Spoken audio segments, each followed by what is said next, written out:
रख रख त्या रानातून थोड पुढे जाऊ गड्या, पाऊल थकलं नाही गड्या, पाऊल थकलं नाही.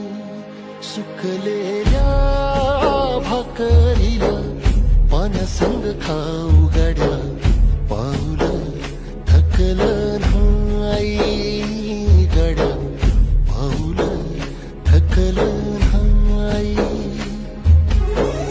झालो बरबाद जरी बसला घाव उरी, कलेची आग सार जाळून विझाईना.